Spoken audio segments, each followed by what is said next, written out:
birthday. Thank you for all of your amazing work. Just to kind of get us going, to set the for the excitement of this panel today.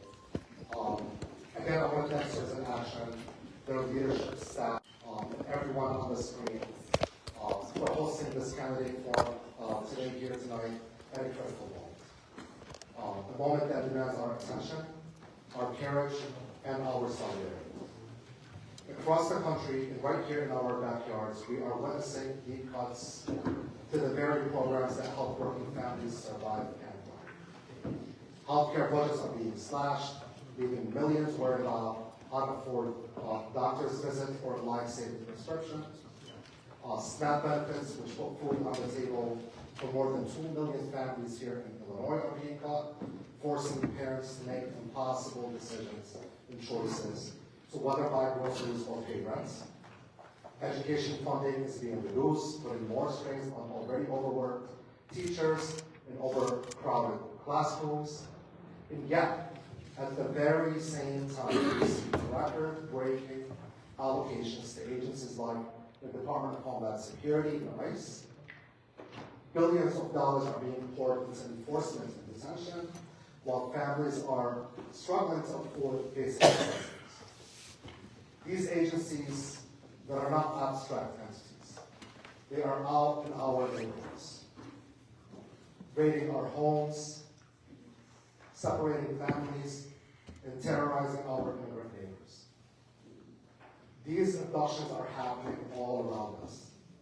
One of these abductions happened at this exact campus, right outside of that parking lot where we were parking our cars. They're happening in Elgin, all across Elgin.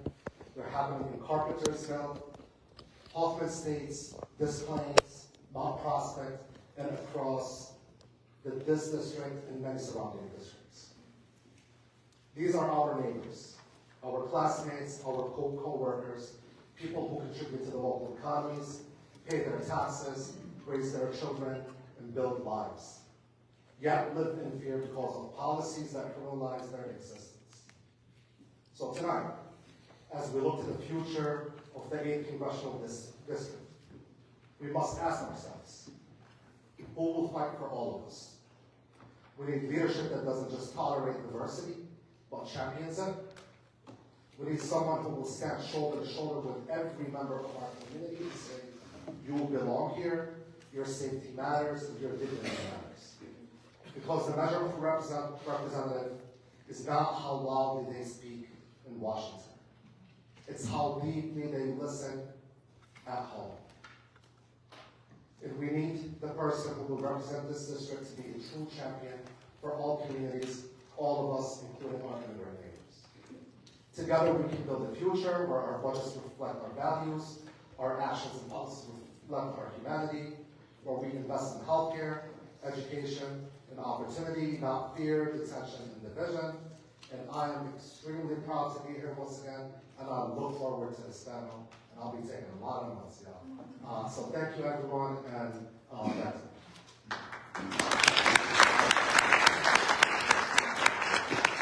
Thank you, Gossip, for the opening remarks. And I just want to give a huge shout out to all the work that ICER is doing right now to keep our community safe. In both our I'm going to share the ICER hotline, which, if you don't have memorized or noted by now, you may think that you won't need to use it, but the moment that you may need to use it, you want to make sure you have it on hand. It is 855-435-7693. One more time, the ICER hotline for if you see, you witness a potential kidnapping, as you record, or before you record, you have someone call 855-435-7693. And Boston has team members that are constantly 24/7 monitoring the hotline and can provide assistance and support. There's also wristbands outside with the number on them as well. So thank you so much, Bassam, for the introduction, and to Elgin Community College for hosting us today. Good evening. My name is Anusha Bodokora. I'm the Executive Director of Citizen Action Illinois, the state's largest and oldest public interest coalition. We are so proud to be hosting today's forum along with over 25 other co-hosting organizations for candidates running the 2026 Democratic primary for Congressional District 8. Our organization, as Vasan mentioned, just turned 50 years old. Since our beginning, we have fought to advance policies that improve the lives of working families. From making healthcare affordable, protecting consumers, to expanding access to high-quality public education. You can learn more about our work by scanning the QR code on the screen. We believe that all voters deserve to know where candidates stand on today's most pressing challenges so that they can make educated decisions about who they want to represent them in D.C. We are very grateful to our candidates for taking the time to be here today and speak directly to voters. All candidates participating in today's forum has filed as Democratic candidates with the FEC. Here are the ground rules for today's forum. Each candidate will be given 1 minute for opening and closing remarks. Today's questions were developed in partnership with our co-hosting organizations. Some questions will be asked to all candidates, while others will be directed to a subset of candidates. The partial group questions were randomly pre-assigned to numbers, and those candidates have just drawn those numbers. The random draw has also determined the candidate's seating order. For each question, candidates will have 45 seconds to answer. The lovely team from the League of Women Voters up front, please raise your hands. Shout out. They will be timing for today's forum, which I believe is the most critical part. They are MVPs this evening. At 30 seconds left, they will hold up a 30 seconds paddle. At 15 seconds left, they will hold up a 15 seconds paddle. And when your time is up, they will hold up a stop paddle. At a time, you will be allowed to finish your sentence, then they will start ringing the bell. And to be fair and make sure that we get through our questions, we will be strict with timing tonight. Candidates will not be allowed to rebut outside of their allotted time to answer questions. With that, we will begin with 1 minute opening remarks for each candidate, beginning with Ryan Bedhead.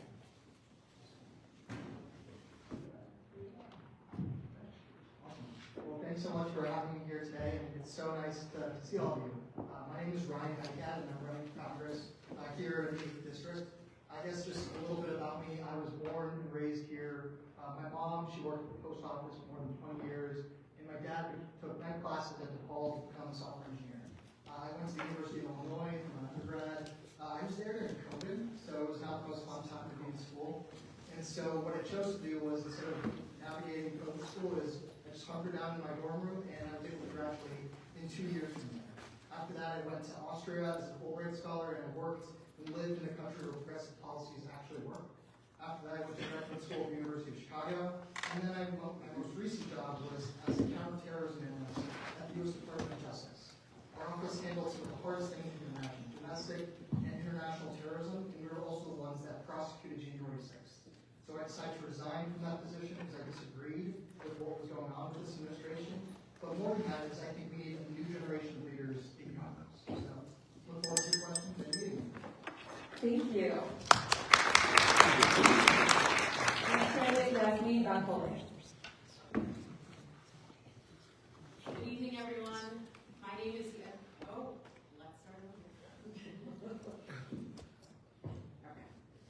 Good evening, everyone. My name is Yasmin Bankole, and I am running for Congress because it's time for a new generation of leadership in Washington, D.C., and I have got this experience to get things done. I spent 8 years working for Congress, serving Illinois families, and helping infrastructure projects get off the ground. I also served as a trustee in the village of Hanover Park, where I was elected at the age of 27 in 2021, and since then I have been working hard to lower costs, lower water bills, and invest in good paying union jobs, because when we invest in people, we all succeed. But we are now living in a new America, and to meet this moment, we must demand that the people that we voted to office are smart and bold and will stand up for us when it matters most. With my years of congressional experience, I can hit the ground running on day one and fight for working people, fight for our rights, and to make our lives more affordable. We all deserve more than what we are currently getting from Washington, but I am so proud to live here, to be rooted in this community, and I'll be proud to fight for you every day in Congress. Thank you.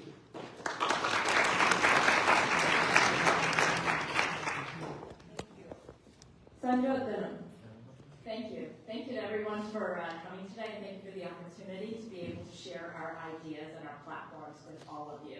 My name is Sanjot Danam.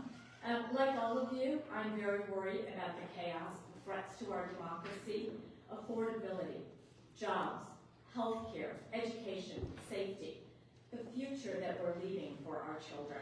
And I believe that the way forward is through leading through common sense, responsible change. I grew up in Des Plaines. My parents taught me the value of hard work, service, and the pride in the promise of America.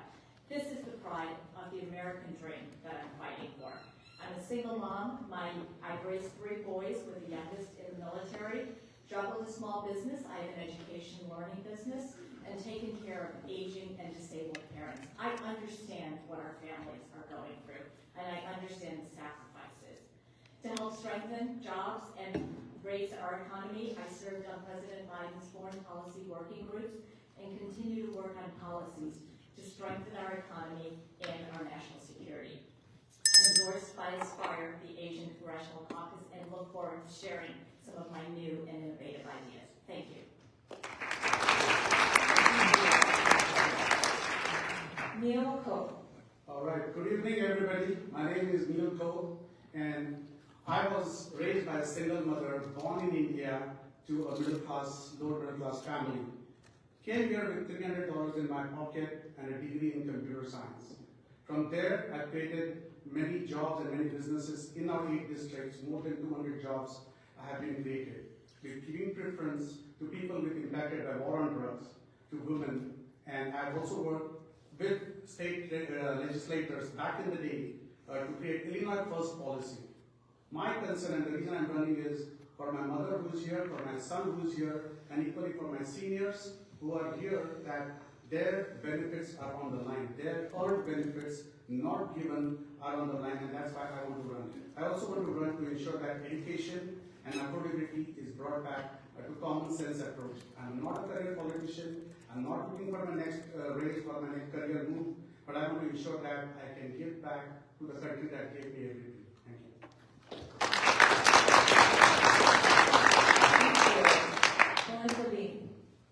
Good evening. Thank you so much. Is that better? Good evening. Thank you to Citizens Action and to all the co-hosts for putting this together. I think we've all learned that a functioning democracy requires an informed electorate, so these types of forums are really valuable. Thank you for doing it. I want to also thank Elgin Community College for hosting us.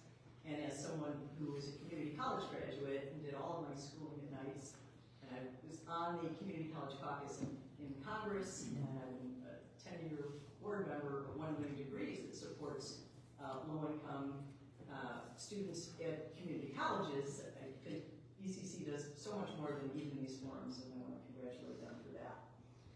Glad to be here tonight. People have asked me, why would you run again? Because I'm the only one here who's actually served in Congress. They said, your eyes are wide open. You know how toxic it is in Congress right now, and how dysfunctional, and how hyper-partisan. And it's a good question, and I had to really think about it. But I got tired of throwing my shoe at the television, and I think all of you are here because we all have to participate in making things move along and get things on track. When I ran the first time, I ran because the American dream was at stake, and now I'm running for American values. Thank you. Kevin Morrison. Thank you. Hello, everyone. I'm Kevin Morrison, and I'm running for Congress. In 2018, I made history. I ran for the Cook County Board of Commissioners against the chairman of the Illinois Republican Party and won, flipping the district blue and becoming the youngest and first openly LGBT member of the Cook County Board. As a commissioner, I created a nationally recognized one-stop shop to help small business owners start and grow their businesses. I created the county's first ever Department of Mental and Behavioral Health and strengthened reproductive rights. And I stood up to Donald Trump at every turn. I'm running for Congress because what they're doing isn't working. We live in an economy where my generation feels like the American dream is out of reach. Donald Trump is tearing the Constitution to shreds, and our current members of Congress are simply not fighting for people like you and me. We need a new generation of leadership, not a rerun of the failed tactics of the past. In Congress, I will tackle the affordability crisis. I'll always fight for Main Street, not Wall Street and billionaires, and I'll always stand up to Donald Trump and his fascist authoritarian regime. I'll be your voice in Washington, D.C., and I'll always have your back.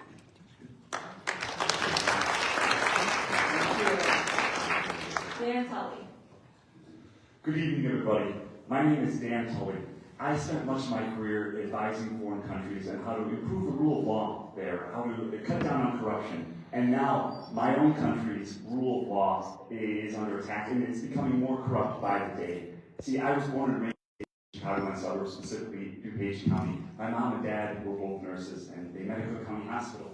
And they raised me to believe that it's really important to improve the lives of other people. And Barack Obama in high school inspired me to see that I could impact a wider swath of the population. I use government as a tool for good. So that's what inspired my journey into public service, where I worked for the military. I'm a major and a judge advocate in the U.S. Army Reserve JAG Corps, deployed for a year in Iraq. I worked with Indo-PACOM, countering Chinese influence in the Indo-Pacific. That inspired my work alongside USAID for the U.S. Department of Commerce, where I was working with foreign countries to improve their legal systems, when I got a call the week of the inauguration saying, stop everything, cancel your programs, and come back to D.C.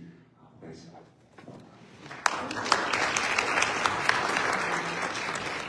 Junaid Ahmed. Thank you, everyone.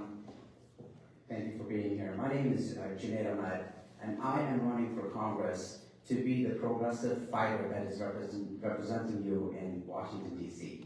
My dad came here to this country looking for a better life for my siblings and I. And I work tirelessly every day to ensure that I honor that sacrifice.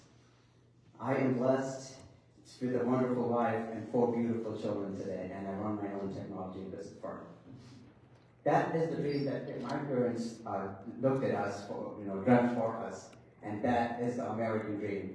I see that American dream slipping away from so many of our community members today, and I am running to change that. From affordable childcare to universal health care to free community college, a product of community college here. The agenda that I will bring will make working families' life more affordable. And you bet this, when it comes to taking on Donald Trump, I'm not going to back down. Thank you very much. I look forward to having good conversations. We're going to keep it going with our first question to all candidates. The Federal Reconciliation Bill grants more than $150 billion in additional funding to Immigration and Customs Enforcement, ICE, on top of regular annual appropriations at a time when ICE agents are terrorizing our communities. How would you work to hold ICE accountable, and what role do you think Congress should play in shaping or restricting ICE's funding and activities? And for this question, we'll start with candidate Betticat and go down the line. So I'm a first generation immigrant. My parents, they moved here from India in their 20s and raised me and my 2 brothers here in this country. So what I've been seeing during the past few weeks, the past few months, has been abhorrent. I've spoken to lawyers at the DOJ, and a lot of my colleagues, along with myself, resigned because we disagree with what's occurring, the actions that we're supposed to so-called defend in the name of law. And so in regards to what's in Congress, it's provide legal paths to citizenship for most immigrants, if not all immigrants, and strip away funding that is going towards ICE to stop their illegal actions.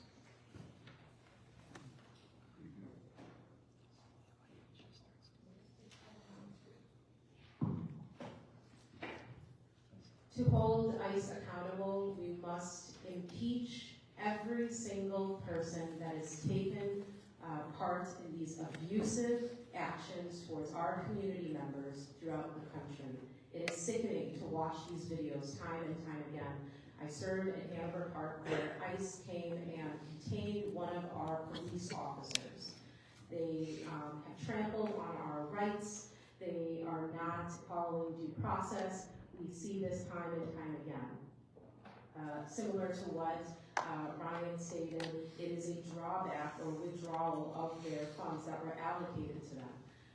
Until we see some accountability, until we see these funds are taxpayer dollars being used properly, then we should not fund these abuses. We should not fund our own demise. Thank you. I think we can all agree that ICE is out of line. It is illegal, unconstitutional. There's no disagreement there. It is a paramilitary force with the son in the military. I fully recognize, and we have two members of the armed forces on the stage here today, and Dan and Ryan. So thank you for your service. But before we even say that, we really need to focus, why does even ICE have the opportunity? It's because both parties have dropped the ball for decades on pro-legal immigration reform. We need to take some of that budget and make sure that we process visas, green cards, and citizenship faster, with more judges and more caseworkers. That's my whole approach. Let's reimagine how to do government better so it serves our working families and all Americans. We can reestablish a better pathway and a safer way for all immigrants to welcome them into America. Our country was built upon the backs of immigrants, whether it came 2 centuries ago or they came multiple centuries ago. It was built upon the backs of immigrants. I'm an immigrant. I came to this country 30 years ago, and it was and it has been a welcoming country. ICE is needed. ICE was needed so that proper enforcement of immigration policies have to be in place. Legal immigration is correct, but what ICE did this time is oversurpass the bounds. Started when they were supposed to capture the worst of the worst, they started capturing common citizens. They did not look whether it was white, brown, or yellow. Everybody was under attack, and this should never happen. They need to be reprimanded, and I think Judge Ellis already made sure that Bovino has been reprimanded, and also the people have been freed from the jail, and that is a bright step in continuing this things for ICE that should be not continued. Certainly, border security is a national security interest, and there is a role for ICE, but they are out of control, as you said. And we've seen here in Illinois the worst of it. Helicopters above residential buildings, militia on our residential streets, zip-tying children. It's entirely out of control. Even over Halloween in Evanston, it was tear gas of parents taking their kids trick-or-treating, ridiculously out of control.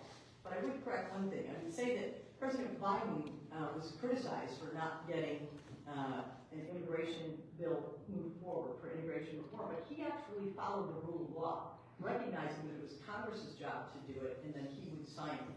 And they were ready to do it. They worked on a bipartisan basis, and they had a bill ready to go. And it was Donald Trump that called and said, don't put the bill on the floor because it won't help you politically. And this Speaker of the House and this Republican majority let Donald Trump make that call, and the entire country is suffering. What we are witnessing right now is outrageous. It is clear that in the next session of Congress, we need to hold ICE to account.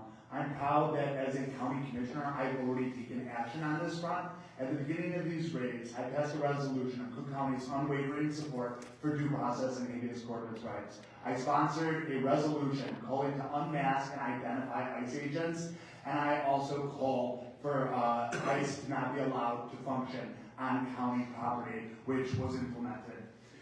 We need to make sure we are pushing forward investigations in the next session of Congress to investigate all the illegal actions that we have witnessed. We need to make sure that we are unmasking ICE agents, that we require that they identify themselves, and that they only detain people with a proper legal warrant.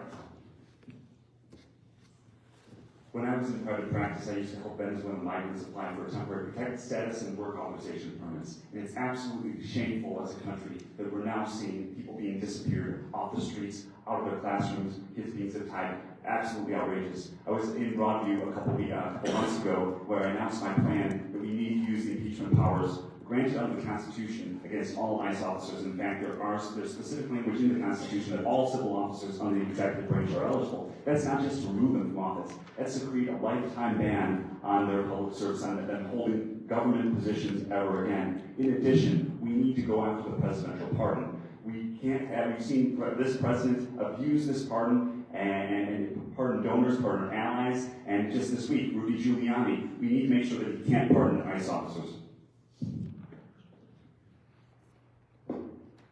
Giving $150 billion to ICE when this nation, so many people are struggling for food, struggling to see a doctor, is pure evil. Dragging teachers in front of children in a daycare is pure evil. That is not who we are as a nation. We need to fight back.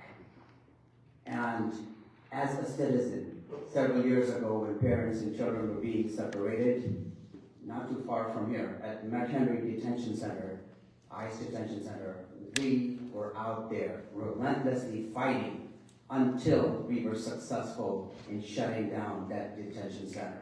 We have to fight now, and as a congressman, I would use the full powers that I will have as your representative in congressional oversight. Thank you. Thank you. Thank you. Our next question.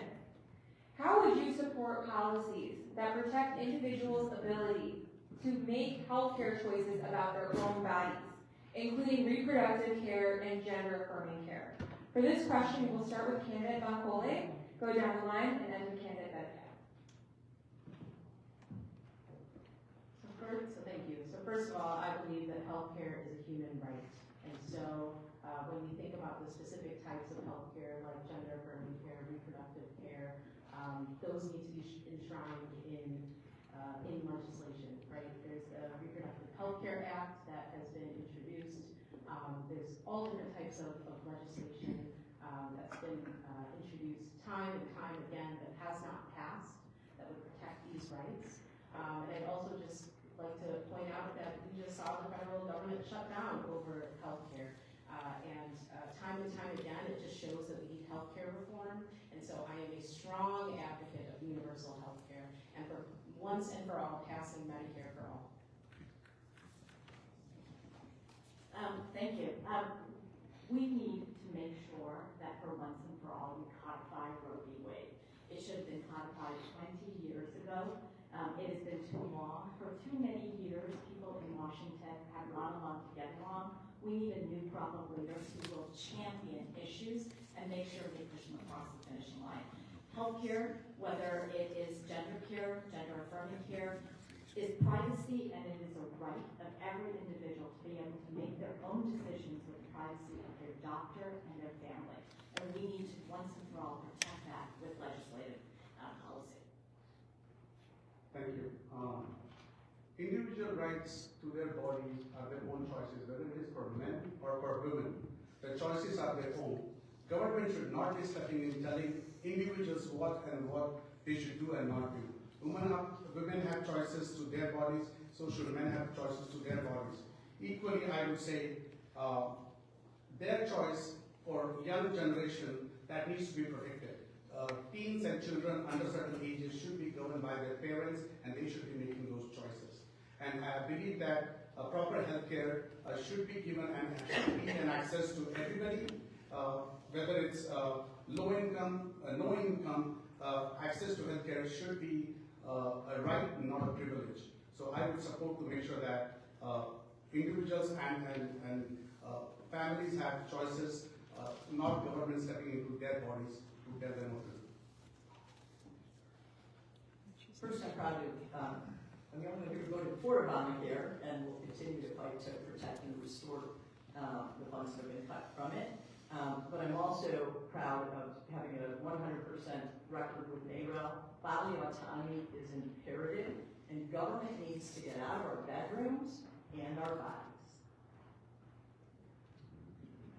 No, I thank you for this question. I have always been a strong supporter of individuals' bodily autonomy. As the first openly LGBT member of the Cook County Board, I'm proud to make Cook County's Human Rights Code the most protective county code in the entire nation. I spearheaded and led the effort to make reproductive health care, gender identity, as well as caste discrimination, protected classes for 5.2 million people. Those are policies that we need to see go national. I support affordable and accessible healthcare to all individuals, and we need to codify not only Roe v. Wade, but the ability of our transgender community to access the care they need to live as their authentic selves. When I was growing up, my parents, nurses at Cook County Hospital, they used to talk about how the patients that would come in were often in crisis states. They didn't have access to health care that would have allowed them to get preventative treatment. And that was put in from a very early age, my understanding, that we need to have health care for everybody, universal care, for a number of reasons. One, because it's a human right. Two, because it brings down the cost for everybody. If the government is able to negotiate with drug companies, they're able to bring down and negotiate those prices down. They can also take out pharmacy benefit managers from the process. Preventative care will be much cheaper for society overall. I think that's the clear path forward. In terms of the specific decisions to be made when it comes to healthcare, the government shouldn't have any role. Of course, we should have people making their own decisions in consultation with their doctors. When it comes to the specific issues about how to improve healthcare for specific groups, we need to invest in research for everybody other than, in addition to just cisgender white men. Let's make two things clear here. Healthcare is a human right, not a privilege. And reproductive care is health care. That's basic. Today, Donald Trump is the biggest threat to health care in this country. We have to fight back. We have to reverse the cuts that he is making to our healthcare system, to Medicaid. Reverse that as a start. We have to make sure that our resources are spent with not on ICE, but on our healthcare. And as we are working towards this, we need to make sure that we have a path forward where we have Medicare for all, so we don't have to talk about these things. For 10 years from now, a future where the forums like this does not have to represent those questions. Medicare for all should address each and every basic issue that we have in healthcare. Thank you. When I was working overseas, I got this card in the mail. And I was asking my colleagues, the other teachers, I was like, hey, what is this? And they were saying, it's your healthcare card. And they looked at me like I was ridiculous. And I was like, we don't have this in the United States. And the thing is, they have universal healthcare overseas. And it's just commonplace. And there's a lot of interesting, nuanced, complex policy questions involved in trying to enact universal healthcare. But I don't think you should be in Congress if you're not willing to tackle hard and complex questions. And so I'm a staunch supporter of universal health care, and I think that we can actually bring it to the United States. Just as I've seen it work overseas, I want to make it happen. Thank you. Okay, our next question is only to some candidates.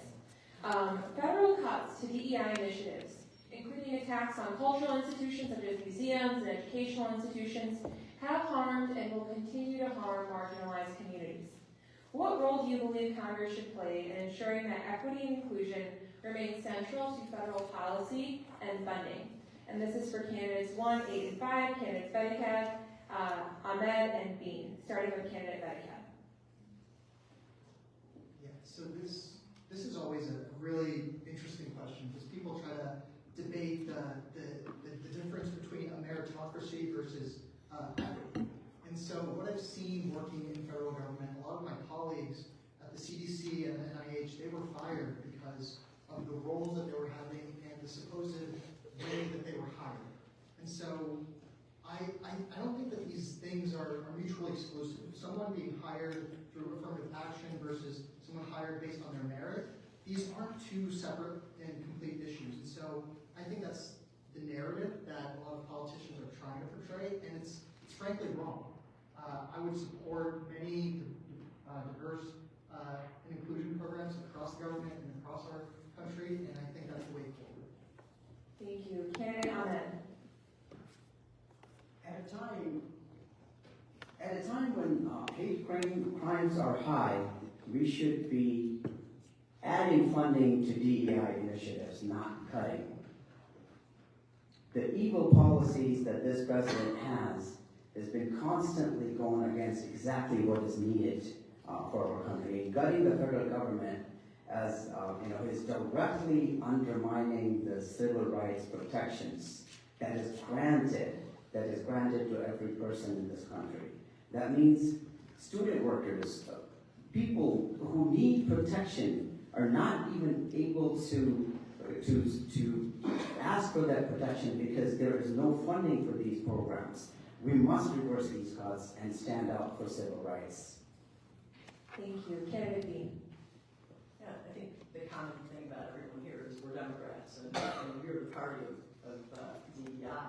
And I think whoever here moves on to the next level is going to continue to fight for it. I think the hypocrisy of the Republican Party is astounding. That they suggest, as Ryan spoke to, that you can't have candidates of merit because they're diverse. It's a ridiculous premise. And at the same time, we have a cabinet that surrounds this president of people who are meritless and unqualified, specifically for their loyalty to the king.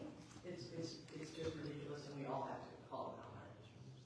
Thank you. Next question. Would you support raising the federal minimum wage, and to what amount, if so? And how would you fight for policies like paid family leave, equal pay, and affordable child care, even in a divided Congress? For candidates 2, 3, and 7, candidates Bancole, Denung, and Tully. Starting with candidate Bancole.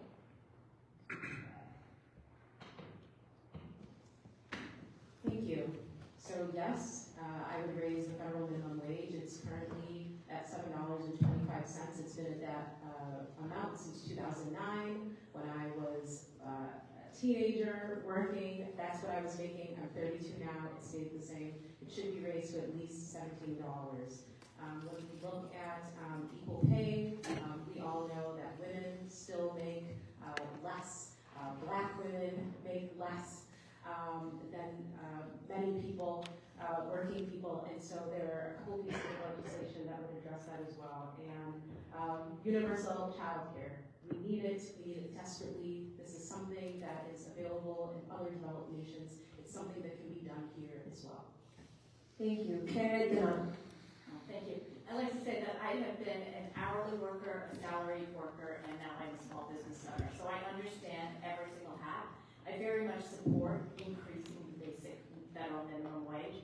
And we need to do it as a partnership with our small businesses to make sure that there's a scalable path over the next 5 years so that everybody has the opportunity to have a livable wage, to make sure that life is affordable, and that we strengthen the small businesses in the communities that they are a part of. Small businesses are the backbone of our economy. They are just hirers, and we need to make sure that they are strengthened in our communities. Child care, disabled care, elder care are very much part of my platform, having taken care of a disabled mother, and making sure that everybody has access to affordable care wherever you are on the continuum of care is an essential part of our government. We need to reimagine how government can support our working families, and we need to do better. Thank you. Candidate Tully. Having grown up in a union household, I know firsthand how important unions are to having a strong middle class. See, I would also support raising the minimum wage somewhere from research I've read between $15 and $20. That's the ideal range. And of course, I want to be a strong advocate for labor unions and working people. We have an economy that is rigged, not in their favor. We have an economy that has been designed to help those at the very top get richer, while those at the bottom that gap continues to widen. So one of the proposals I would put forward is to equalize the tax rate between earned income and unearned income. There shouldn't be a penalty if you make your income from a wage versus if you make your income from interest gained from investments. I think that's the core piece of equalizing and making more opportunity for more Americans. Thank you. Our next question.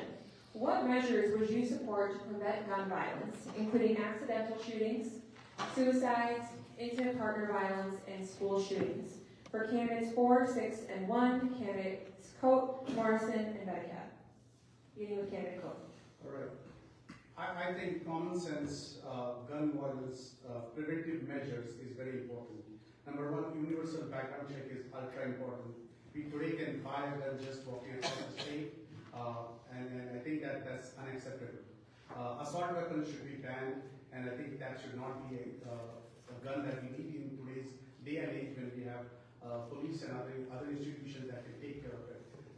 I would also suggest that mental health checkup is most important. has gun in their home or in their vicinity, mental health checkups are very important. School children, when they go to school, should feel safe. The parents should feel safe leaving them in school and not having somebody come with a gun who has mental case of mental issues.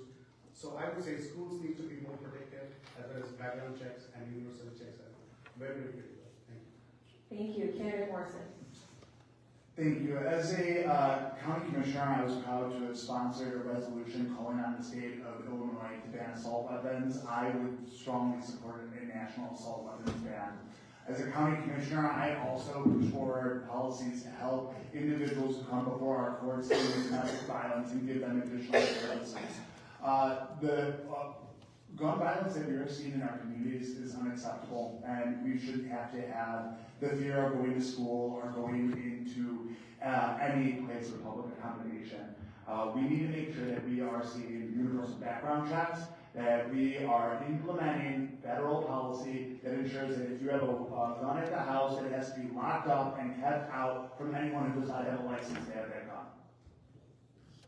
Thank you. Candidate Betty. So this issue hits home for a couple of reasons. One, as working as a teacher, two, growing up in the school shooting generation, and three, from working at the Department of Justice.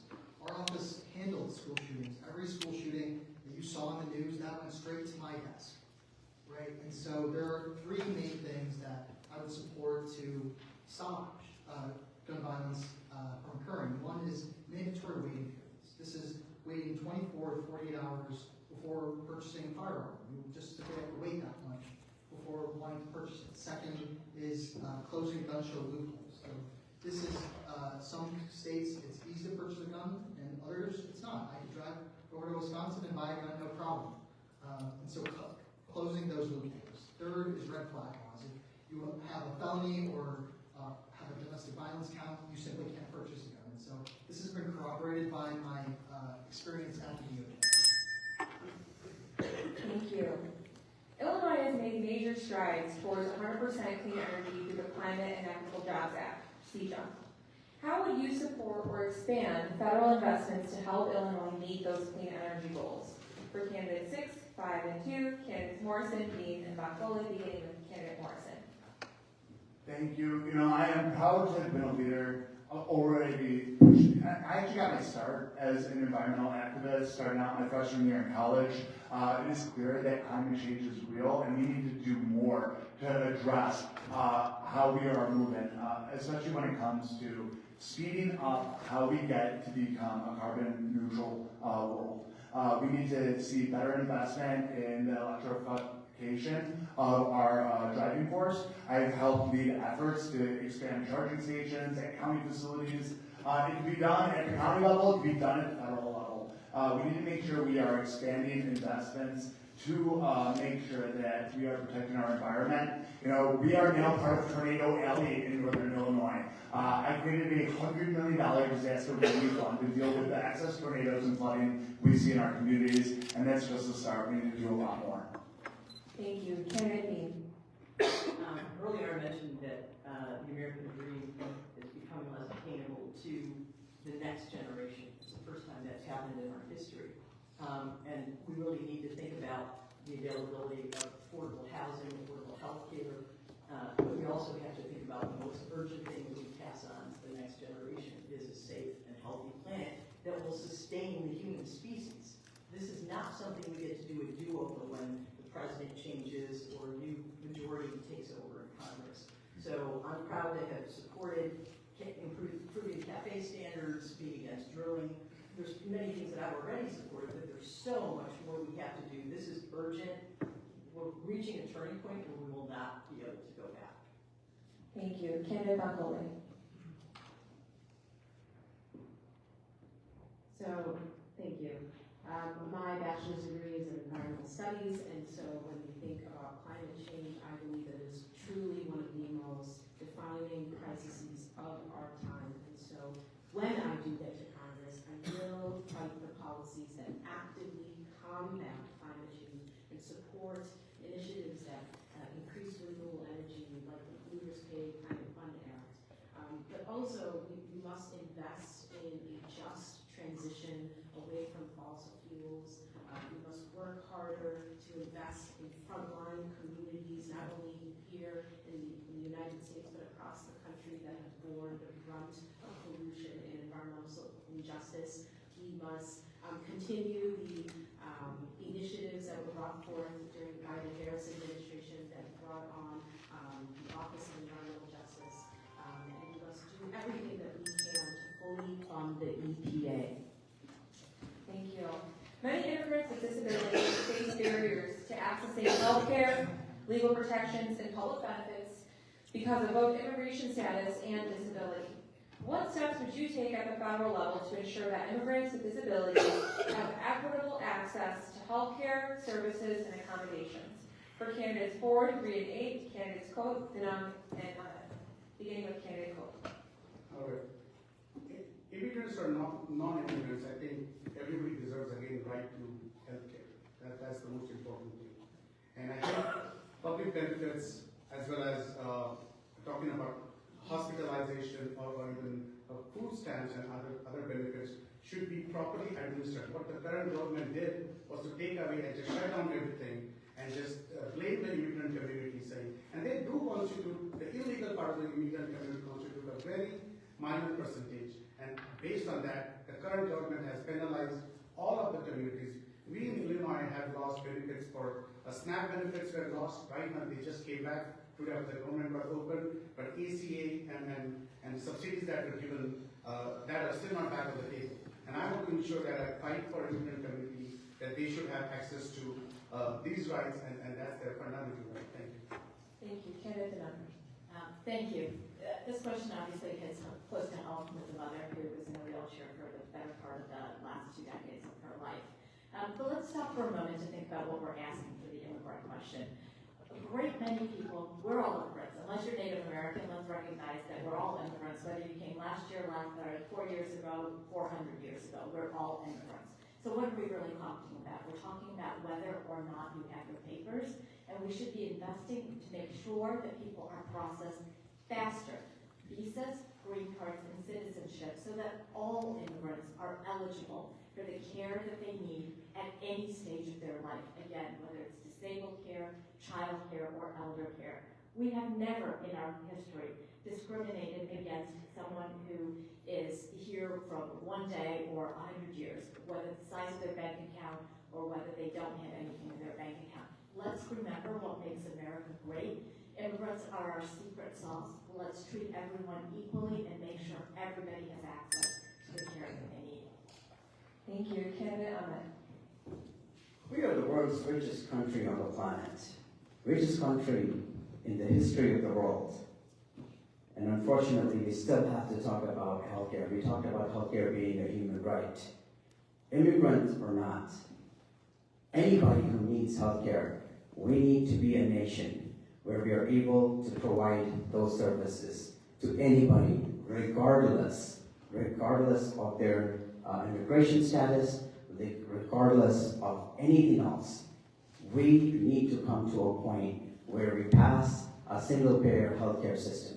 So none of these basic questions are even discussed. We need to focus to be the country that we are striving to be, and not just constantly talking about stupid things here and there where our president is taking us backwards.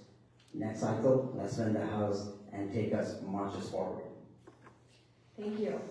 Since August 2025, 445,000 federal employees have been stripped of their collective bargaining rights by the Trump administration, silencing their voices on critical workplace issues like job safety, fair discipline, and political interference. Collective bargaining gives workers a voice on the job, ensures that public services are delivered effectively without fear of retaliation by managers, and prevents the politicization of the civil service. How would you restore and strengthen collective bargaining rights for federal public employees and workers across the country? For candidates 7, 2, and 1, candidates Tully, Bongole, and Bedcab. Beginning with candidate Tully. As a former federal employee myself up until earlier this year with the U.S. Department of Commerce, I know firsthand how this administration is tackling and demonizing our civil service.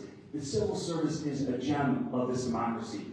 think about it, no matter what political party is at the top, we can count on the civil service to make sure there's continuity of government services, to make sure that the government continues to function regardless of who goes up at the top, unless they decide, that political party decides to attack that civil service. So all that to say, collective bargaining is essential. There's a piece of legislation right now, it's called Public Service Right to Negotiate Act, or words to that effect. And it means that people in government jobs can enjoy the protections of being in a union and allowing them to team up with one another to stand up to forces in the government that don't have their best interests in mind. Just like we support private sector unions, we should support public sector unions. Thank you. Thank you. Candidate McElroy.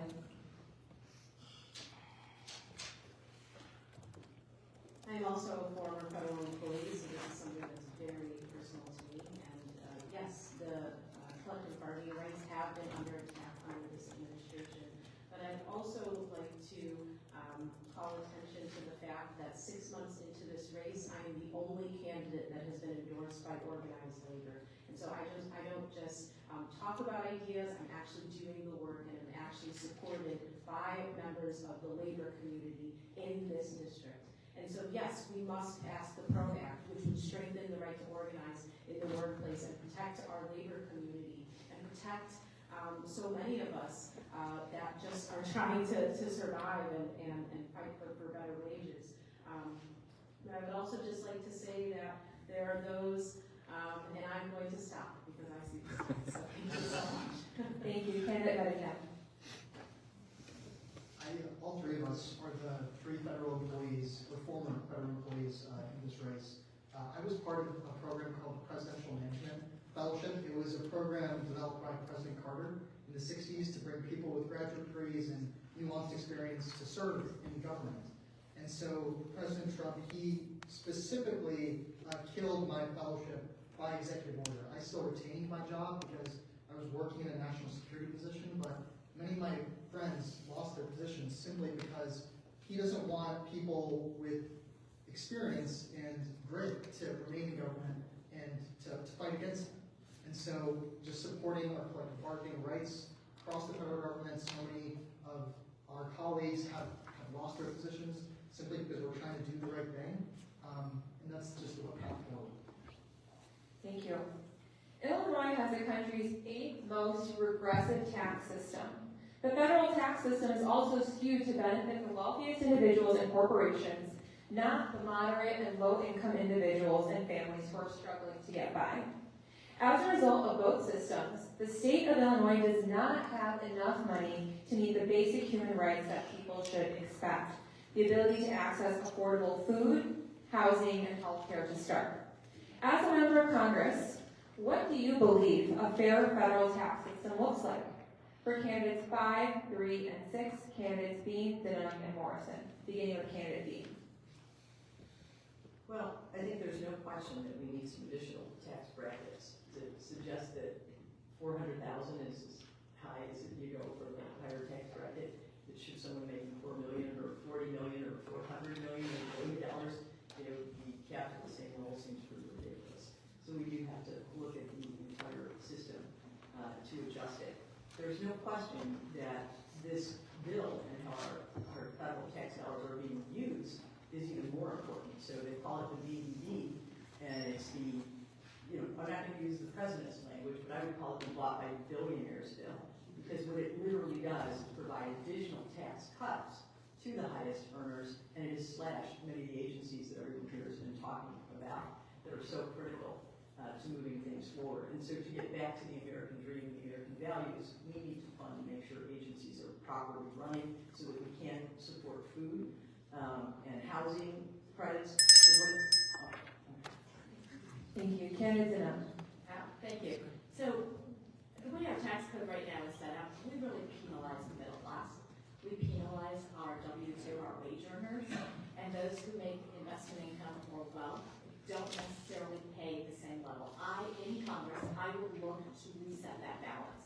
We need to reimagine a tax code that does not penalize our working families. The other part of the tax code, and we talked a little bit about the regressive, is we need to also understand Illinois pays way too much in taxes to DC. We don't get our fair share back. I would be a strong advocate to make sure that we are getting our fair share back.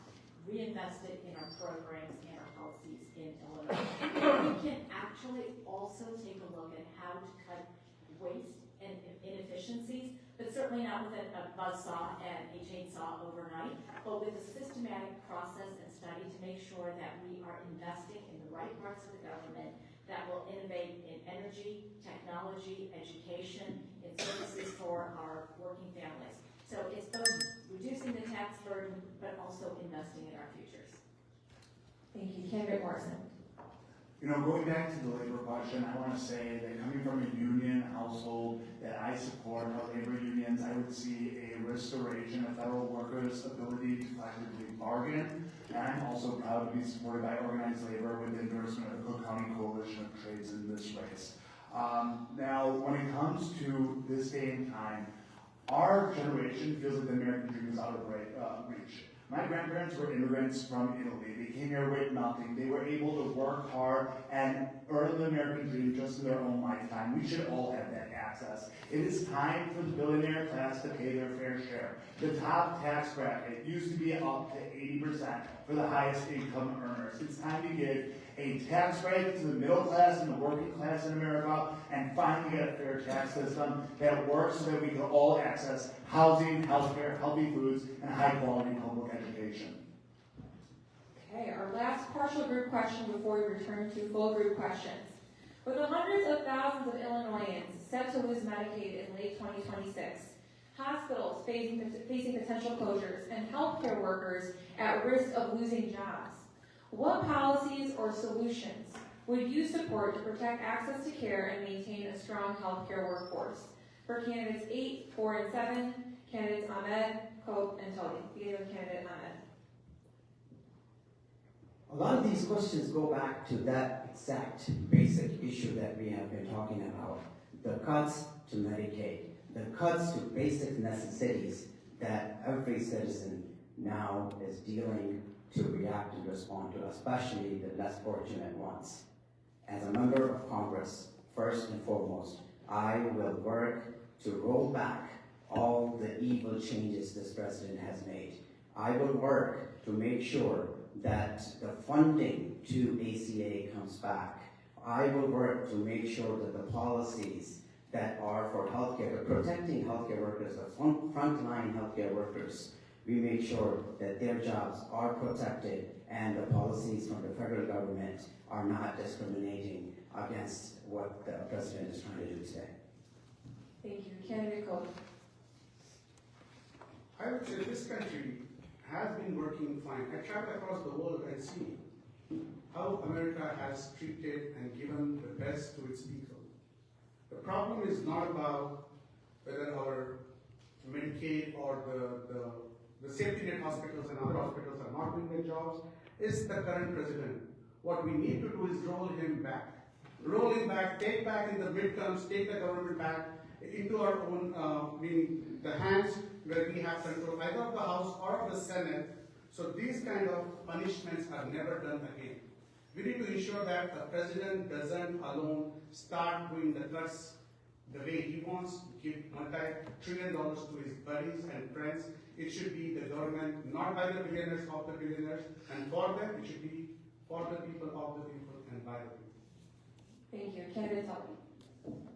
So we're already seeing the Medicaid cuts affect this community, and specifically this congressional district. For example, Alexian Brothers in Elk Grove has already closed its maternity services ward because of those expected cuts. And yes, it does come back to expanded health care. I'm a little bit nervous about saying Medicare for all should be expanded in Medicare in its current form. I think Medicare Advantage plans are predatory to seniors. So I want to fix Medicare first and then expand Medicare for all. I would say that we can go even farther though when it comes to expanding health care. For example, Medicare currently caps the number of physicians through the match process. So when someone graduates from med school, they go on to go into attending and other higher levels of being a doctor. There's a cap based on Medicare funding levels. The U.S. government, specifically Congress, could remove that cap, meaning there could be more doctors, meaning there could be more access to health care in other parts of the country that don't have services.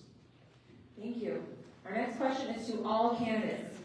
Across the country, we are seeing a growing push to criminalize homelessness and mental illness. President Trump's July 24th executive order, for example, seeks to end support for housing first policies and redirect federal resources towards forcing people with serious mental illness who are experiencing homelessness into long-term institutional settings. This has raised serious concerns about due process and human rights. What policies will you advocate for to end homelessness and to ensure that people struggling with mental illness are not arrested or involuntarily institutionalized? We will begin with candidate Denham and go down. We already know that this president has overreached in a great many of in his policies. Criminalizing mental health is just one more example of that. In Congress, we can seek to roll that back to make sure that people have access to the resources that they need for mental health. But also, let's make sure that we are building more affordable housing and investing in new technologies. For example, some of the things that we're looking at in my campaign in our district are prefab housings. It would bring down the cost of construction, increase the speed by which we can build housing, and give people options to be able to have a home of their own with the services that they need. So the most important thing that I want to leave you with is let's reimagine, let's rethink how to do some of these policies so we can bring in fresh ideas, fresh leaders, and fresh ways of doing things. It's high time we solve some of these problems. We will indeed have new problems, but we can't keep having the same problems every 10 years for the last 30 years. I would again go back to the current President Trump, whose evil behavior treats mental illness as well as homelessness as kind of a crime. It is not a crime. It is people going through those challenges. These are real issues people are going through their life. Mental issues, homelessness is again due to unaffordability. It's again due to 2 paychecks are not enough for a family to survive. And then we are asking them that we would put them into long-term institutions is completely wrong. I think there is definitely a lot of mental issues, and the biggest mental issue case is at 1600 Pennsylvania Avenue.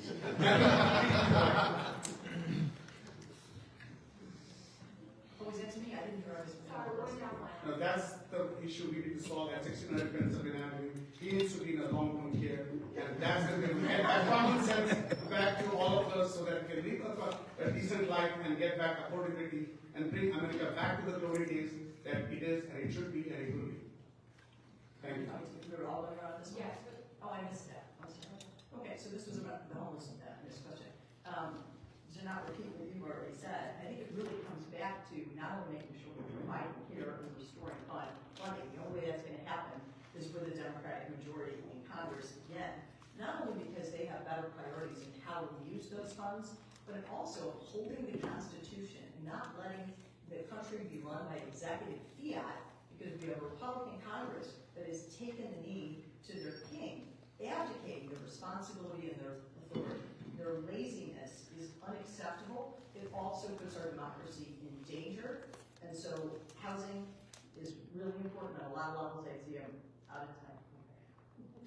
You know, Northwest Compass helps deal with our unstably housed population here in the north and northwest suburbs. I'm proud that just last Wednesday they gave me a huge honor by giving me the Rebel with a Cause Award. I have participated in almost every point in time count that has happened over the last 7 years, helping address unstably housed population throughout the county. I created Cook County's brand new Department of Mental and Behavioral Health, which is seeking to do something no county has yet to achieve, which is fill every gap in the mental and behavioral health space. We need to see that program go national. That's one of the reasons why I'm running for Congress. I would not be on this stage today had I not had access to therapy when I needed it the most, and no one should have to wait 6 months to get care. We're also in the state of Illinois projected that by 2030 we'll have 6,500 physician vacancies across the state. What does that mean to our families when we are trying to access care? That's why we need to see federal investment so that people can access higher education to go into the professions that deal with our health care.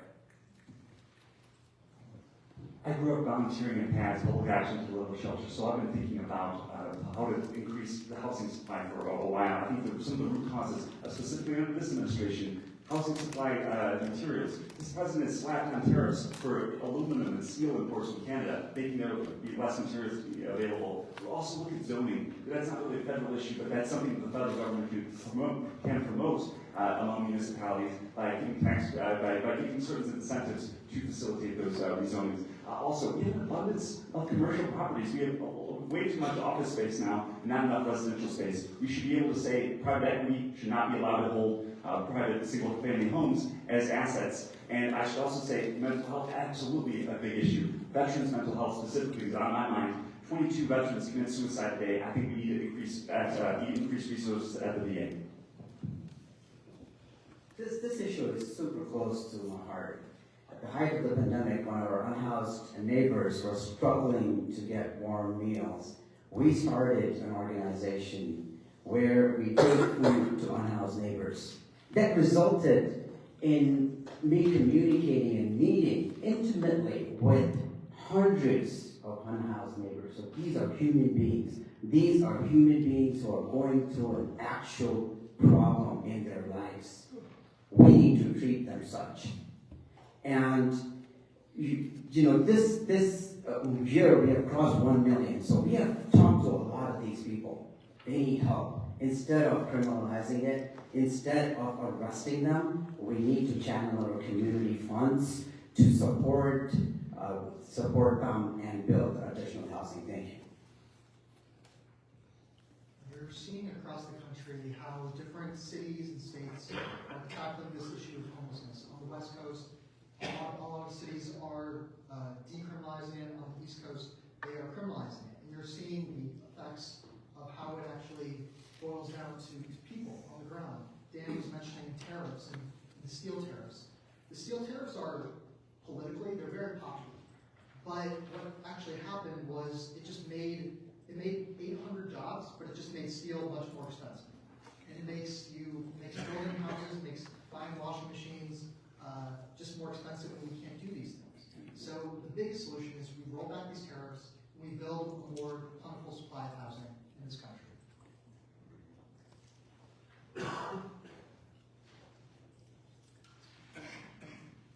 Before I answer the housing question, I'd like to very briefly state that one of the people up here said that we need a Democratic majority. Respectfully, I disagree. We must have, it can't just be a Democratic majority. We need to have the right Democrats in Congress. We just watched the shutdown deal happen where 8 senators voted against our interests, and we all suffered because of that. We all lose. We have to put the right people in Congress. As it relates to housing, I was raised by a single mom. We were impacted by the 2008 housing crisis. We're very, so many of us are a paycheck away from being homeless. So what can we do about that? We can restore funding to HUD. We can pass the Unlocked Act, which would loosen restrictions for communities that have community block development grants, which would make it easier for cities to obtain federal funding and put forth more affordable housing. Thank you. Thank you. Our next question. What role do you think the United States and Congress should play in supporting peace and stability between Israel and Palestine? Starting with candidate Cook and going down the line, wrapping back. I think Yes, our please. country, Sorry, go ahead. right. I think our country finally did a good job of creating peace after 2 years. And I don't want to say which side created what, but I think finally we got peace. It is time for a two-state solution so that both sides can continue to live in peace, progress further. I believe the United States, as a country, we are the beacon of hope. We are looked upon by other countries to give them direction, and I think our job to ensure that peace is there. Israel has a right to protect itself. Israel should be protected, but also at the same time, Palestine should be getting rebuilt, should be very important, making sure their schools and children are now back to their lives and progress happens. That's what I would say. That would be our role and should be our role to maintain peace, and those two countries continue to coexist in peace. Yeah, I would agree with that. I think everyone's prayers were answered when the hostages, or the live hostages, were all returned to their families. But more importantly, since then, at least starting at the beginning of the 2020 plan towards peace, where there sides. Execution is going to be the harder part, and it's going to really require regional coordination. It's going to require players internationally to support and even fund the rebuilding of Gaza. So this community has been devastated, and they need homes and schools and hospitals and an ability to live in peace with people. You know, my heart breaks for what we witnessed on October 7th and what we've seen every day since. The needless loss of life is unacceptable, and we, as Americans, need to foment peace across the world. Now, Netanyahu was the wrong leader for Israel in this moment, just like Trump is the wrong leader for our current moment. We need leadership and international coalitions that are going to push for peace across the world. I want to see international coalitions focusing on spearheading leadership so that we can attain a two-state solution and that every region will not have to fear attacks from its neighbors. We need to see those moves take place, but we also need to make sure that we are getting the right leaders into these seats who are going to lead with empathy and heart and who are only going to be focused on the residents that they represent. I absolutely agree that we need to have the U.S. promote peace in the world. I spent a year of my life in the Middle East, mostly in Iraq, advising a joint task force on the use of armed force against ISIS. And I can tell you that from a little bit of that year in that region, it's a very complex place. There are a lot of different dynamics at play. We have to approach this from a place of humility, knowing that what we want to promote is a rules-based international order where all parties are subject to the obligations that international agreements create. So the two-state solution, some people say it's outdated. I think it's the only solution that allows for a lasting peace in the Middle East, a place for Israelis and for Palestinians to call home, to have self-determination, and have a place where they can pursue their interests. There is no question that the United States should be the force for peace. Unfortunately, last few years, that was not the case. Our tax dollars were used to commit a genocide. Our tax dollars were used. The bombs made in the United States of America were sent, and innocent people were bombed. That's just a simple fact, historical fact that we can never deny. I believe the United States, going forward, should focus on one simple, basic thing, that every person living in that part of the world is treated with the exact same international laws and rights. If you belong to Israel, you're determined by different laws, and if you're a Palestinian, you are judged by a different set of laws. That is unacceptable. A human being should be determined by the exact same yardstick. That's not too much to ask for. That's humanity. That's what the United States should stand for. Thank you. When I was at the Department of Justice, we worked on the October 7th prosecutions.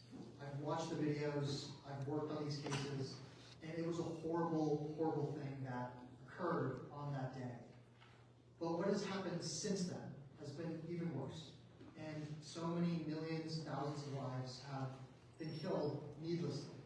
And right now in Congress, part of the delegation here in Illinois is supporting the Block the Bombs Act. This is to strip unconditional aid to Israel. This is not stripping all aid to Israel. This is unconditional, that we would just simply give aid needlessly without any questions. And so I support that. I'm advocating for peace in the Middle East and across the country, across the world. That's where I stand.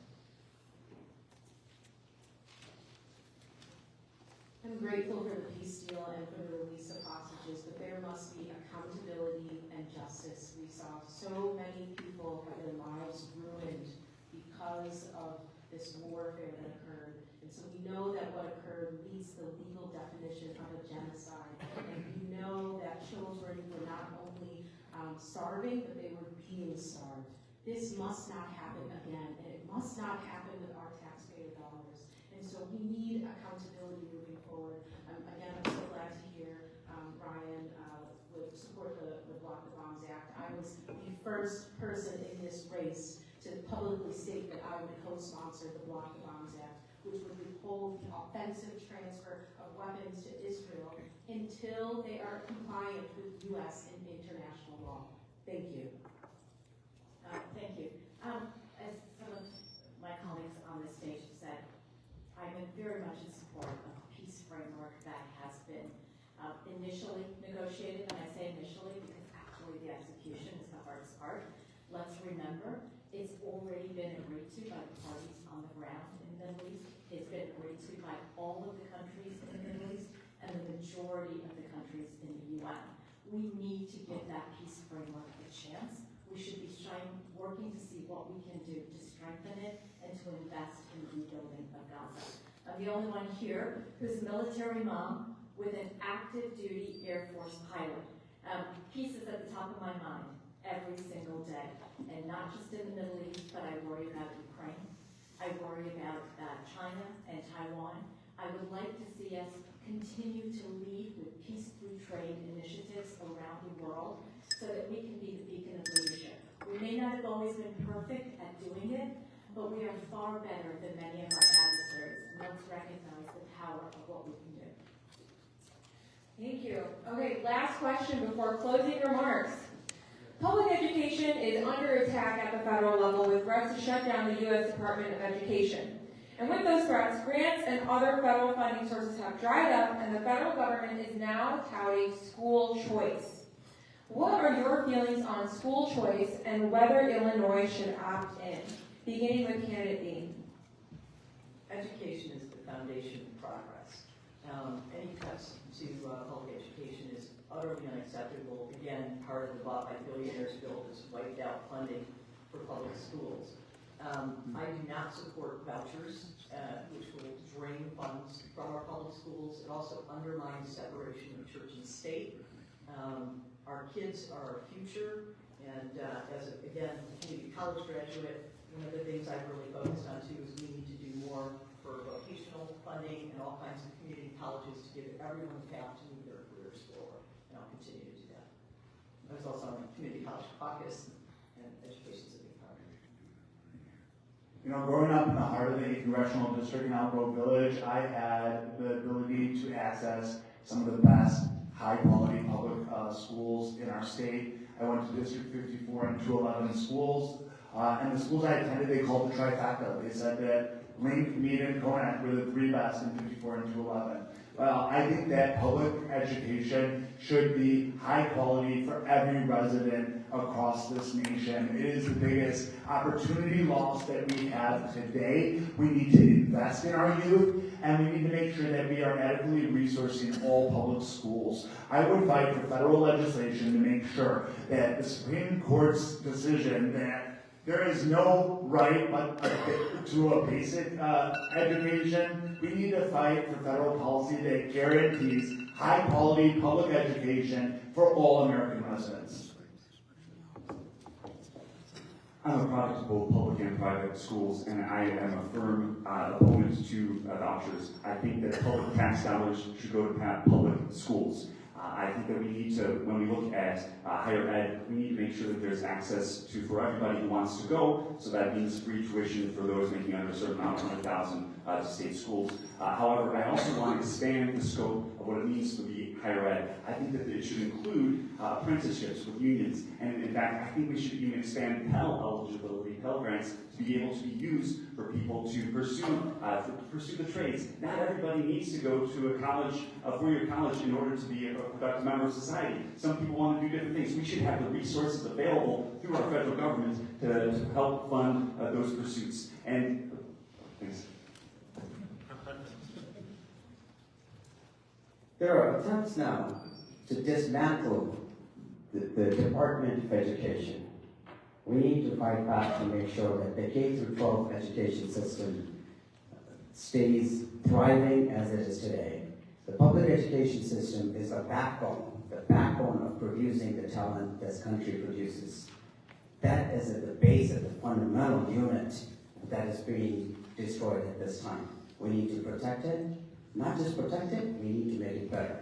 We need to make it better with smaller class sizes. We need to make it better with better paid for teachers. We need to make it better by keeping money from tax system in public education system, not sent to private institutions, so the larger population benefits, not just specific pockets. Education is really close to my heart. I worked as an English teacher overseas, as a kindergarten teacher here in the district, and I even taught 5th grade Sunday school for 3 years when at Holy Family in Palatine. So managing little kids is almost similar to working in Congress, I think. So, I support wholeheartedly supporting our public education system. I think we should have free universal college for bachelor's degrees in public colleges throughout the United States, as well as supporting, expanding our community college. I took classes at Harper, I attended Barrington High School, and I think a lot of students would choose going to community college if that was an affordable option. So I really think that's the path forward in this country.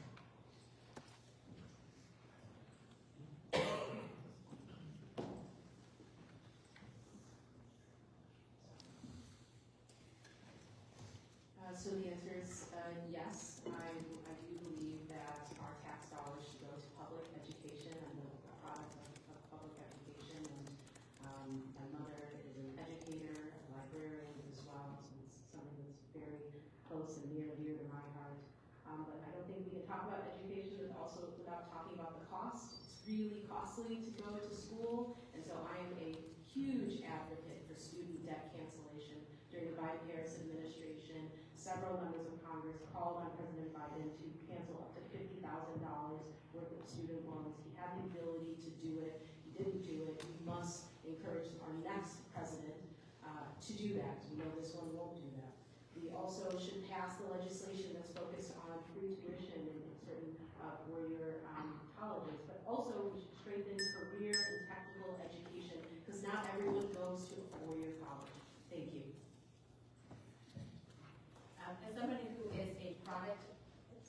As someone who is a product of the Maine Township Schools, along with having created a lifelong learning business that was recognized by Fast Company as one of the most innovative, small and mighty, it's a badge I wear very proudly.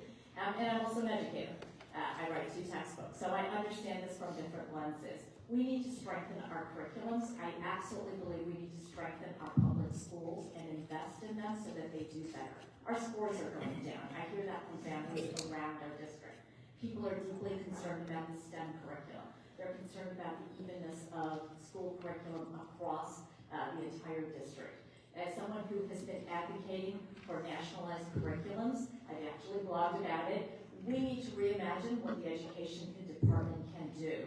There is much that we need to do going forward about strengthening curriculums. One last note about what Congress should have done 20, 30 years ago and can do is reduce student interest rates. Those interest rates are set by Congress, and we shouldn't be making that. Thank you. I came to this country with $300 and a degree in computer science. At my home, education was of prime importance. And if any day that I did not get an A or A plus, I would not get my lunch or dinner, depending on where the scorecard came. So for me, education is personal and very important.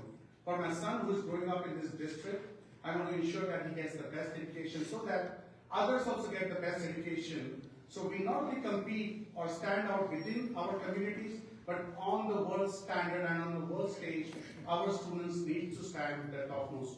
I would suggest giving incentives to teachers to join these professions, make sure that education is affordable, students can go to college, community colleges. We have the best institutions in the world, and that's why people come to the United States to study from all across the world. We need to just make sure that they are treated fairly, respectfully, and make education affordable. Thank you so much. Thank you. We will now end with 1 minute closing remarks for each candidate. We will begin with candidate Ahmed and go down the line this way. Thank you. I've spoken to hundreds of people across the district, different corners of the district. It is very clear that the people of this district want a progressive fighter to be their voice in Congress. I have shown in the last 2 decades organizing on the streets of Elgin, organizing in the streets of Schaumburg, successfully organizing to shut down an ICE detention center. Being part of an organization that has taken over 1 million warm meals to our unhoused neighbors. We need someone to be a fighter. And I have shown in 2022, when I do not believe in something, I am strong enough not just to talk, but take a stance. Even when I am not the most strongest in this race, but I will fight. I will take this organizing from the streets of Elgin to the halls of Congress. Thank you. I don't think you're going to find much daylight between positions that we take in this race, and I really have to say, I think we're all good people. I think we're all approaching this from a good faith perspective. But I would say what distinguishes us is the professional skill set. In a time when the president is attacking the rule of law on a daily basis, everything we've talked about, it all comes down to the president either weaponizing the law or violating the law with no accountability, with impunity. And nobody wants a lawyer until you need one. And I would say, I put myself out as one of only 2 lawyers on the stage. I'm the only one with experience practicing the law. I think that's important. Also, I would point out, the military is a big issue that we haven't really delved into too much, especially with respect to Venezuela. Right now, the USS Gerald Ford is off the coast of Venezuela. The president today received briefings about possible invasions and ground strikes in Venezuela. He's trying to lay the groundwork for an actual military conflict, which I think is going to be his excuse for trying to cancel the midterms in 26. So all that to say, check out DavisWay.com or go to the forum on Monday to learn more. Well, first I want to thank Citizens Action and everyone for attending tonight's forum. Again, I'm Kevin Morrison. I'm running for Congress. I grew up in Elk Grove Village in the heart of this district, and I tell you, growing up in the northwest suburbs, I never thought I'd be a viable candidate for commissioner, let alone a viable candidate for Congress. A lot has changed, and right now we need the right types of leaders to implement the change and fight back against an authoritarian attempted takeover by this current administration. I want to be your voice in the halls of Congress. I want to fight for you every single day. There's a reason why in this race I have earned the endorsements of over 160 community leaders, 6 members of Congress, and 3 national organizations. And that's because I pick up my phone, I'm accessible, I run a county board office that any constituent could receive a response from. And that is crucial. We need high quality constituent services. But in this race, I know a lot of our views are the same, but what sets us apart is the fact that I am not running for fame or fortune. I'm running because I want to help everyday people do better. I'm not independently wealthy. I cannot self-fund this race. And you know what? I also was born here and grew up here. I did not move to the district to run for the opening. I do not want to run because I want fame and fortune. I want to run because I want to help make sure your days are easier, that you could access real meaningful change here in America. So join me at Kevin Morrison for Congress.com. Thank you. Hi, I'm Melissa Dean. I served 3 terms in the House of Representatives, and I'm proud of what I accomplished. There was a lot of talk about fighting for. That's different than delivering for. And I'm the only one here with the results in Congress. I've worked across the aisle. I worked with President Bush. I got things done. I worked with President Obama. We got a lot done. We got Obamacare, which is that brought 30 million people who had no access to affordable care into the system. That's now 60 million people. And I'm back to fight to preserve those rights and those protections. In Dodd-Frank, same thing. Lots of provisions were there. What I've seen since I left Congress is a lot of performance. And we don't need performative, we need production. I'm a workhorse, not a show horse. I've delivered results, and I'll deliver for you again. Thank you. I've lived here more than 30 years, and for me, this is my home. I'm not a career politician wanting to get my next promotion or my next degree or the title. I'm more here to give back to the community, to the country that gave me everything.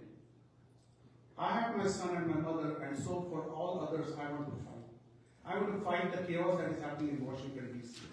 But equally, in our homes, we have the chaos of losing Motorola, Sears, Ameritech, under the watch of previous leaders.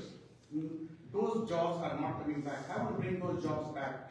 I have created global corporations and have created many jobs in my district. I want to be a candidate who makes progress, not a progressive candidate. I want to ensure that this district gets its glory days back the way it was. We are in the access to the most largest airport in the world, and we will make sure that this district gets its glory days back. That's why I'm fighting. Join me, neilforcongress.com, Neil, Illinois. Thank you. Thank you. Thank you to everyone for staying and for listening and providing us with your questions and your thoughtfulness with all the different topics. I'm a mom. I juggle business. I'm taking care of aging and disabled parents. I understand what our working families are need. Everywhere I go, people tell me they're looking for new ideas, new leaders. People are worried, they're frustrated. And I agree. We need a bold, two-pronged strategy. We need to defend democracy, but we also need to give people a path forward. And that's what I'm about.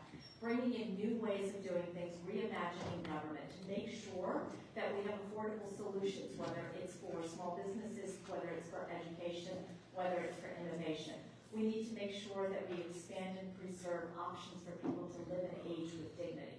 We need to deliver, once and for all, pro-legal immigration reform.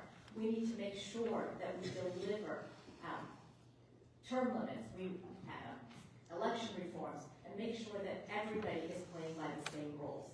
I'm a responsible change candidate. I want to bring new ideas, new ways of doing things. Sanjot, S-A-N-J-Y-O-T, for Congress. Please come and take a look at all the different ideas. Thank you.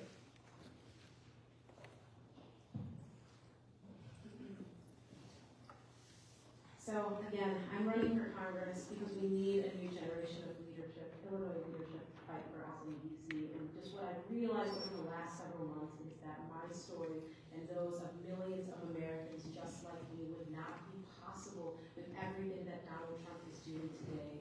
I'm the daughter of immigrants. I come from a working class background. I don't come from wealth. I've spent my career helping others. But right now, this moment is so important, and again, we must elect not just Democrats, but the right Democrat. I implore you to research each and every one of us up here. There are those of us up here that come from extreme wealth. There are those of us up here who are not really from the district. There's also a former congresswoman up here that is on record stating that she is against same-sex marriage. There is too much at stake right now. We cannot afford to have more Democrats who bow to interests and who are out of touch. And so there are so many issues that impact us: healthcare, immigration, reform at all levels. And those are things that I will champion, not only in my community right now, but in the halls of Congress. Thank you so much. So let's be real here. Everyone on this stage is an amazing candidate and brings some amazing experience to the stage. But I want you to ask yourself, who do you want to represent you? I'm currently 24 years old. I'm the youngest person in this race. I'm actually the youngest person running for Congress across the country. You have to be 25 to be a congressman. I will turn 25 a week before the election. And when I was in grade school, Melissa was actually the congresswoman. So talk about making room for the next generation of folks. But I'm not running on endorsements. I'm not running on the fact that I'm an elected official. I'm running on the idea that I'm a son of this district. I was born and raised here to an immigrant family, into a community that told me, Ryan, like, if you want to make a change, you can make that change. We need new, bold leadership to step up, despite how old you are. So I just thank you so much for being here. You guys are the reason that I do this. And just, you can look me up at ryanforillinois.com, and I look forward to earning your vote in March. Okay, can we get a round of applause for all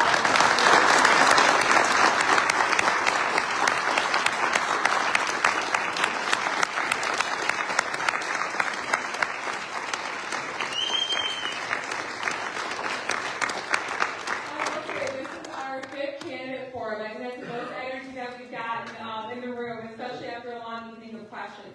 Candidates don't leave you a little picture before you leave. But I want to say our democracy works best when voters are educated and they are empowered. And each of you here today, every candidate, every audience member, helps move us in the direction to make our democracy stronger. A huge thank you to every co-hosting organization who helped get the word out about this event. And a special thank you again to the team from the League of Women Voters for being our timekeepers.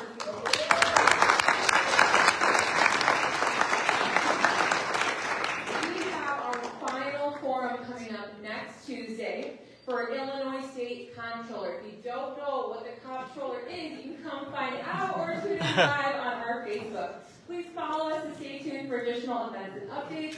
Thank you all so much and have a great rest of your evening.